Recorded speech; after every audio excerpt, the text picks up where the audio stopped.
Your alarm goes off. You reach for your phone, just to check the time, you tell yourself. But then you see it, a notification, then another. Before you know it, you're scrolling. A news headline makes your chest tight. Someone's vacation photos that make you feel something. 10 minutes pass. You haven't moved, but you're already tired. You finally get up, look in the mirror, and there's this feeling like you're already behind, like the day started without you. Sound familiar? 2,000 years ago, Marcus Aurelius woke up in a military tent. Wars, plagues, enemies, real problems. Yet he started his mornings with more calm than you do, because he did 7 specific things every morning that you're not doing. You already know you should probably do them, but you don't. Why is that? 2,000 years ago, Marcus Aurelius wakes up in his military camp. He's about to lead troops into battle. People will die today. And yet, before anything else, he sits down and writes in his journal. Not because he's spiritual.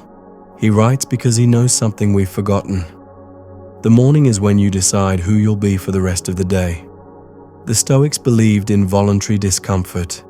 They believed that how you begin shapes everything that follows. These weren't self-help gurus. They were people living in difficult circumstances who needed practical tools to stay sane. You avoid these 7 habits not because you're lazy. You avoid them because they're uncomfortable. They require you to confront things you'd rather ignore. Let's break down what you're missing. Habit 1. Waking up without your phone. The Stoics would ask, who owns your attention? Epictetus was born a slave. He never got political freedom, but he wrote about freedom of mind. He said some things are up to us, and some things are not. The moment you grab your phone, you surrender control. Think about what happens. You see terrible news. Your body releases cortisol. You read a passive-aggressive text. Your mood shifts. You see someone's success. Comparison creeps in. All before breakfast. But don't we need to stay informed? The Stoics weren't advocating ignorance. They were advocating sequence. First, establish your center, then engage with the world. Marcus Aurelius had an empire to run. He still took time each morning to collect himself. Your brain, in the first hour after waking, is highly impressionable. What you consume during this window shapes your neural patterns for the day. The practice. Protect the first 30 minutes of your day. No phone. Just long enough to decide that you get to set the tone. Habit 2. Contemplating your death. Every morning, Stoics reminded themselves, remember you will die. That sounds depressing. Why start your day thinking about death? Because it creates clarity. Seneca wrote that we act like we have infinite time. We postpone important conversations. We delay meaningful work. We waste hours on trivial arguments, all because we believe tomorrow is guaranteed. Marcus Aurelius would remind himself each morning that he might not see sunset, not to scare himself, to focus himself.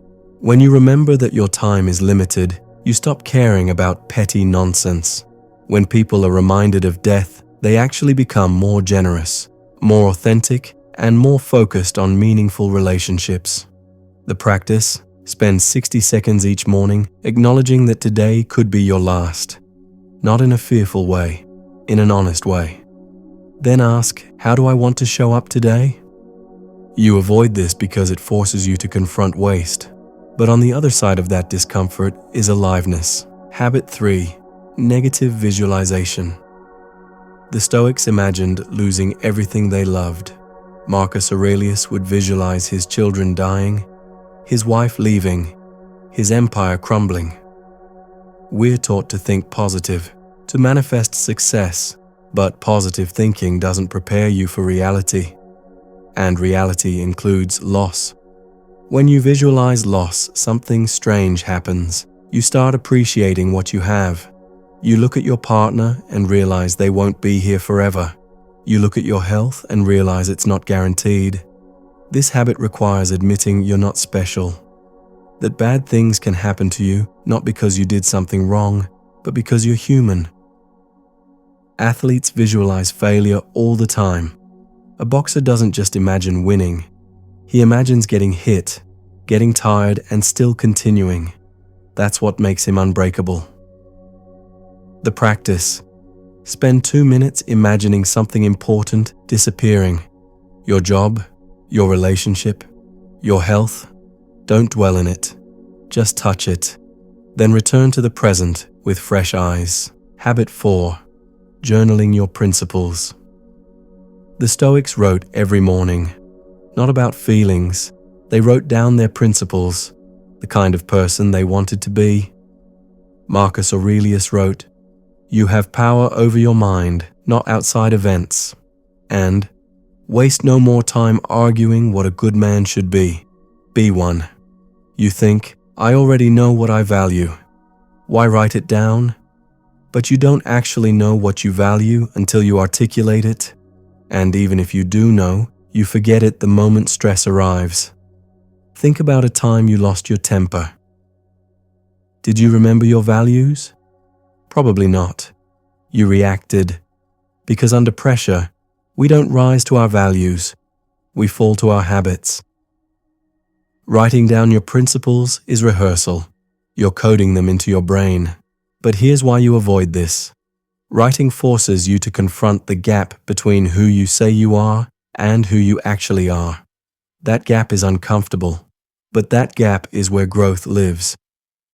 The practice.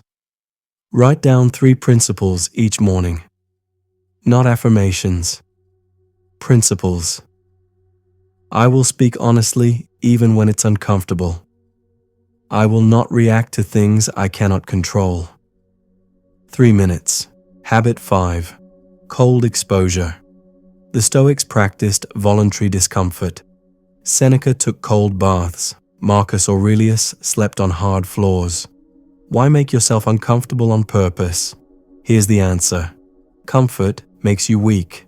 Not physically, psychologically. When you only experience pleasant sensations, your tolerance for discomfort atrophies. But isn't life hard enough already? Chosen discomfort is different from imposed suffering. When you voluntarily step into a cold shower, you're proving to yourself that you can do hard things. When you start your day by doing something uncomfortable, everything else feels easier. That difficult conversation? The cold shower was harder. When you repeatedly expose yourself to manageable discomfort, you recalibrate your threat assessment system. Things that used to seem scary become normal. The practice. 30 seconds of cold water at the end of your shower. Feel the resistance. Notice your mind offering reasons to quit. Then stay anyway. Habit 6. Preparing for difficult people. Every morning, Marcus Aurelius would remind himself, "Today I will meet people who are meddling, ungrateful, arrogant, dishonest." Why assume the worst about people? Because preparation isn't pessimism, it's realism. He wasn't saying people are bad, he was saying people are human. And humans, when stressed or scared, behave in predictable ways. They lash out, they blame.